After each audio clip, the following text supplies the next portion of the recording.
you were talking about earlier, right? Ryan, he started a fund last year. Mm-hmm. And so I reached out to him. I was like, hey, you know what? I'm thinking about starting a fund for NFTs, right? Like I hired my brother. He's going in there. He's just in there. We're flipping NFTs. Like, man, it'd be cool if we just had like a fund. So I was asking you about it. He's like, well, it doesn't matter what kind of fund it is. The rules are the same. So I want to start a fund. What's the first thing I do? Call an SEC attorney, or So, and there's some people who can do it for both. There's a lot of people who are like in the real estate space. Some people that I can connect you with.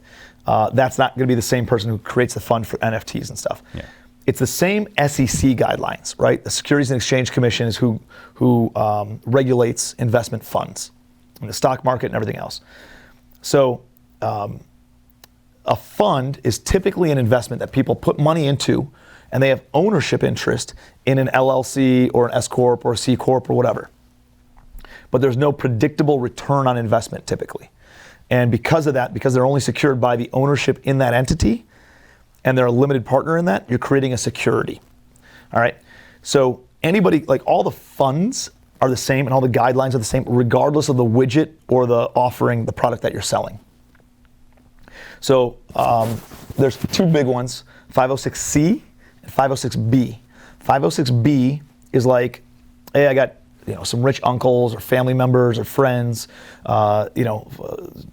maybe went to Harvard and all your buddies have millions of dollars just sitting in the bank account, and you can just raise money from pre-existing relationships. That's the key. Prior existing relationships, you can raise money from anybody. That's a prior existing relationship, whether they're accredited or non-accredited. Accredited means they have a net worth equal to or greater than $1 million, excluding their primary residence. Or if they're an individual, they make $200,000 a year. Or they're married, filing jointly, they make $300,000 a year. That's what an accredited person is. So if 506B, because it's friends and family, you can, and you have prior existing relationship, you can raise money from both accredited or non-accredited.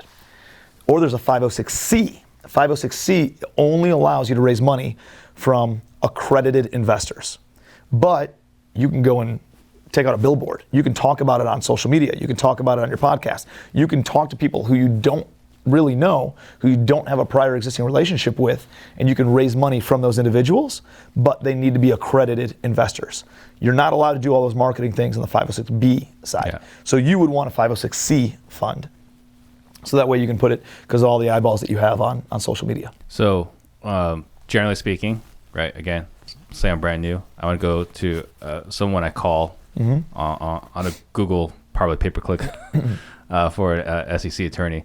What's a reasonable cost? Man, I've seen it range anywhere from $10,000 to $50,000.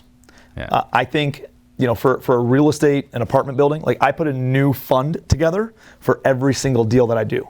So I don't have an open-ended fund that's open all the time that you can come and go.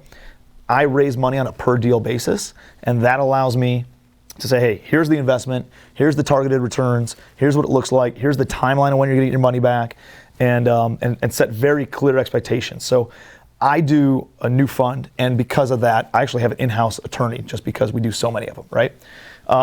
But there's people who can, in the real estate world, that'll do it for typically 10 to 15 grand. So you shouldn't be paying more than that if you're setting up a fund for your different real estate deals. I can connect you, shoot me a message on Instagram or Facebook or whatever, and I'll connect you with some resources.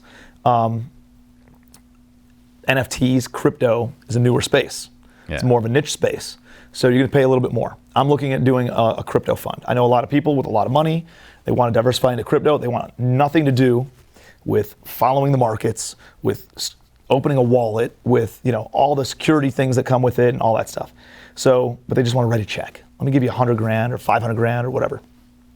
So I'm looking at doing that. And I've talked to different attorneys that specialize in that type of fund. And most of it's in like the 25 range. Yeah. So let's pretend I have not done the right things, not done the 506C. What are the things that someone's watching this like, hey, I'm going to go raise money tomorrow? What are the things someone that has not done the right steps should never say on social media? You should never guarantee returns. You should never pitch a deal.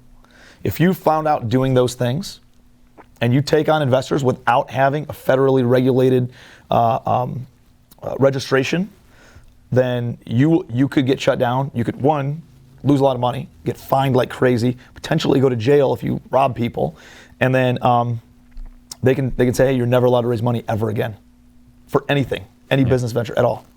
So don't promise, hey, I'm paying 10%. Even if it's... So you could do that if you're raising money as debt that's secured by a mortgage. Yeah. But if you're raising it and they're investing into your LLC... Okay, so I can say, hey, I'm looking to borrow some money at 10%. But you can't say, I'm looking to borrow 10% to buy this other thing down the road. Or I'm looking... So here's the thing, dude. There's SEC attorneys. When I say SEC, they don't work for the SEC. They have knowledge of SEC. They have opinions on it. Right. That are very black and white of what you can say and what you cannot say. And what accreditation is pretty clear. And there's other ones that are very gray area of what you can say. You can talk about past deals.